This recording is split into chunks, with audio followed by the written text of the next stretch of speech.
On vous a toujours dit que dans une démocratie, le peuple est souverain, qu'il a le pouvoir absolu de décider pour lui-même. Mais si je vous disais que cette idée est un mythe, que le peuple, en réalité, n'est pas capable de se gouverner seul et que cette croyance cache une grande illusion, voire un mensonge. Aujourd'hui, on va décortiquer cette vérité dérangeante que personne n'ose vraiment dire.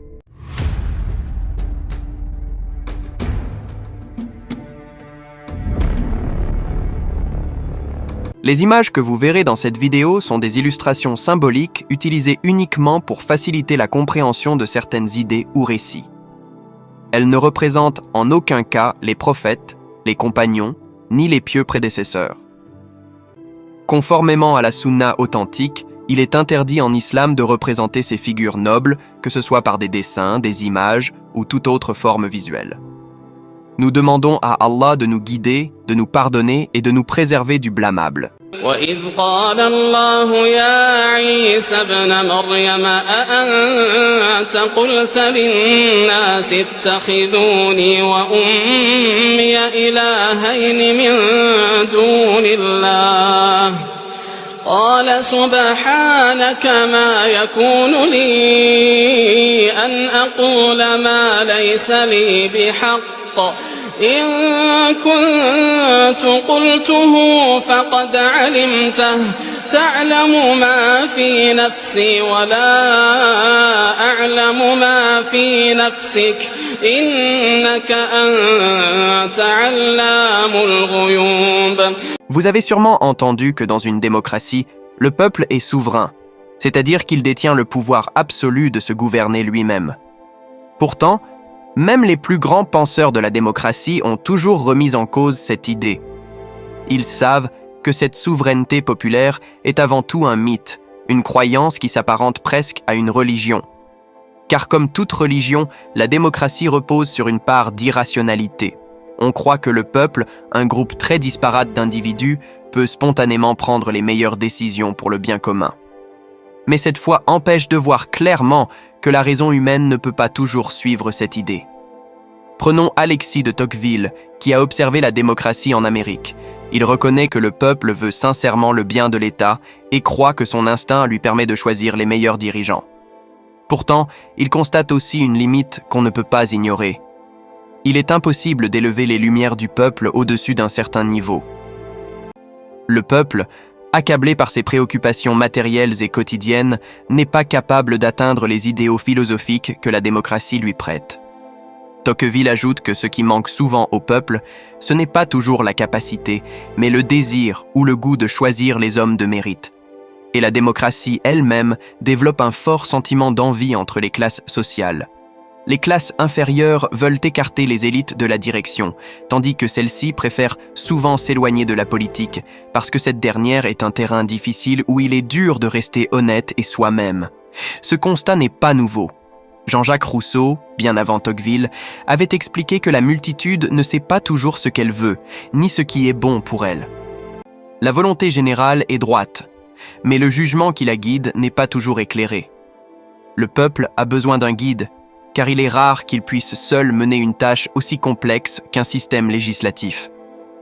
Cette incapacité fondamentale du peuple à gérer directement la chose publique est flagrante. Pourtant, faire croire le contraire est une pure démagogie. Pierre Leroux l'a bien souligné en refusant l'idée que la souveraineté populaire soit réelle ou possible. Il invitait à regarder la réalité en face. Rassembler le peuple et le reconnaître souverain, c'est une illusion. Ce n'est pas parce qu'on remplace un système par la démocratie que le vrai souverain est automatiquement trouvé. Montesquieu, lui aussi, ne croyait pas en la capacité du peuple à gouverner.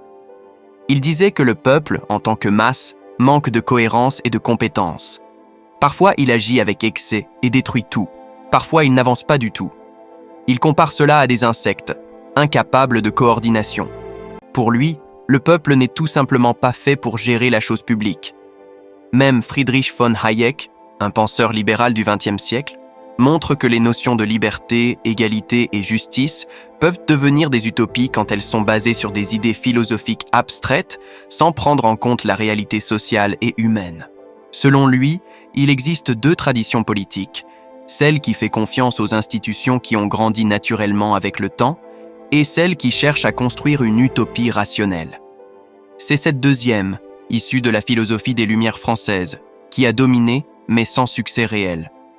Paradoxalement, là où le peuple pourrait avoir un rôle direct, la démocratie moderne lui refuse souvent cette possibilité au nom de la protection de l'autorité publique de l'État, qui est pourtant censée garantir sa souveraineté. Tocqueville note cette contradiction. On estime que les citoyens ne sont pas capables de gérer les petites affaires, mais on leur confie en même temps des pouvoirs énormes sur l'ensemble de l'État. Ainsi, déléguer la gestion publique à tout le peuple est une illusion que la raison ne peut accepter. Montesquieu disait que les citoyens savent assez pour élire leurs représentants, mais pas assez pour être eux-mêmes élus, ni pour gouverner directement. En réalité, cette gestion est toujours confiée à des professionnels, souvent intéressés ou opportunistes. Le système démocratique refuse cependant de reconnaître honnêtement cette impossibilité d'une souveraineté populaire pleine et entière. Von Hayek souligne aussi que la sagesse ne se trouve pas dans la majorité, mais plutôt chez les individus les plus intelligents et informés, après avoir entendu tous les avis.